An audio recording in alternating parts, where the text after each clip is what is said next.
After conceding a late goal last week and finishing with a draw against second-place Sorrento, Bayswater City headed south to Bunbury in search of 3 points to secure them their first State League Premiership.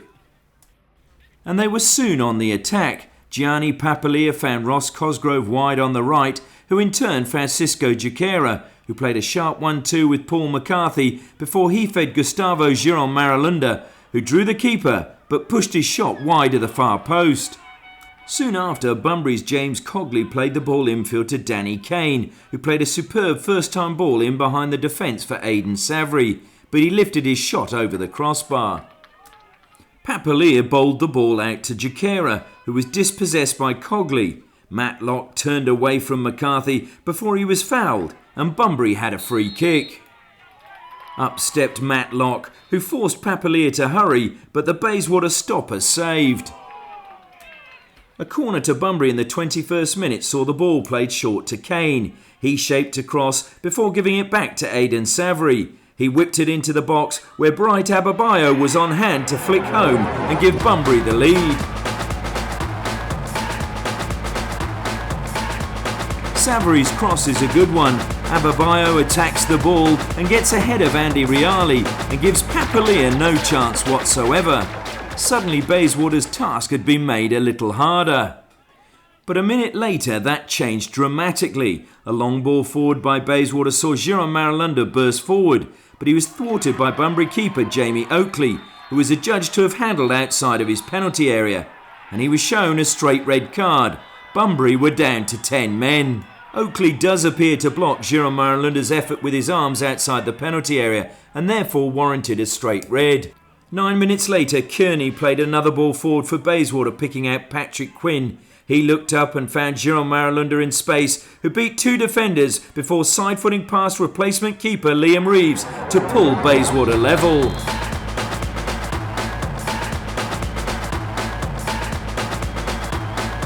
Giron Maralunda has been left with far too much space, and his cause is helped when with a sway of the hips he causes 2 defenders to collide, leaving just the keeper to beat, which he does with ease. Bunbury fans were up in arms soon after, as McCarthy appeared to jump into a challenge with Kane, but the referee waved play on and McCarthy fed Quinn, but he lifted his shot on the run over the crossbar. On the stroke of half-time, Giron Maralunda unleashed a powerful drive from the edge of the penalty area, which Reeves saved superbly. 5 minutes into the second half, Jaquera charged down Ryan Risdon's clearance. The ball fell to Cosgrove, who was denied by another good save from Reeves. Giron Maralunda was first to the rebound and played the ball back to Quinn, who tumbled to the ground, and the referee pointed to the penalty spot. Kane received a yellow card. He continued to show his displeasure at the decision and received a second yellow card in his marching orders. Bunbury were down to 9 men. Giron Maralunda stayed calm and, despite Reeves diving the right way, found the back of the net to give Bayswater the lead. The question is, was it a penalty? Certainly from the angle of the replay there looks to be minimal contact, but the referee was well placed to judge. Bayswater was soon making the 2-man advantage pay. Jaquera burst forward and fed Giron Maralunda, but he was denied his hat-trick by a sharp save from Reeves. Jaquera was at the heart of every attack for Bayswater. He played 2 quick 1-2s with first Quinn and then Giron Maralunda before he was caught by Jared Mort.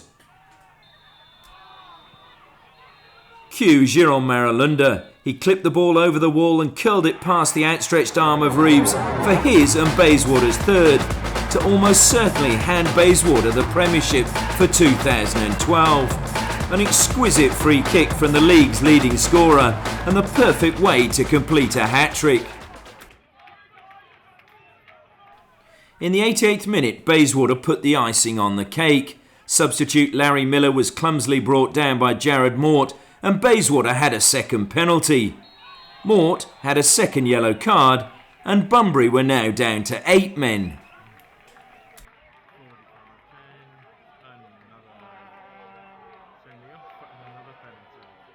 On this occasion, up stepped Damien Catalano, who side-footed home to stretch Bayswater's lead to 4-1.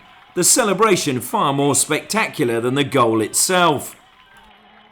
There was absolutely no doubt about this one being a penalty. An ill-timed, clumsy challenge from Mort as Miller goes past him.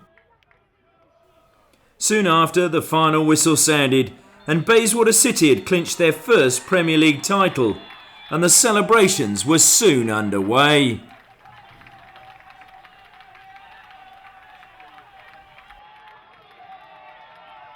Well, we're here with Gustavo Maralunda. Firstly, congratulations on a wonderful season and capped off by winning the league.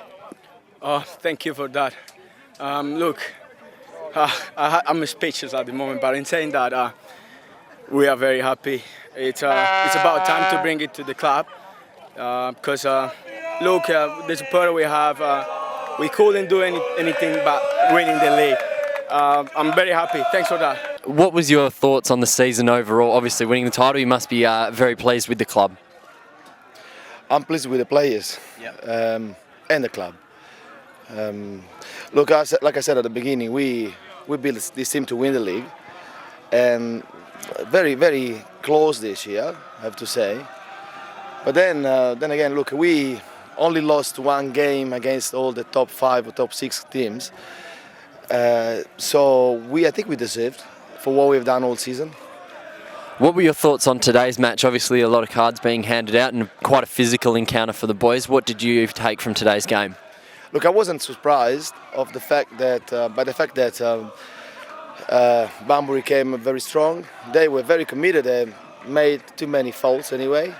The unnecessary faults. I believe they ruined their own game because they were on the game. They scored after 10 minutes. They could actually play the game without thinking about going for hard tackling or. So I would say inexperienced fault cost them the game. It was hard. We went 1-0 down. It was a very physical. We knew that. We were prepared. We didn't play well. But these kind of games, you don't play well. You want just to get a result.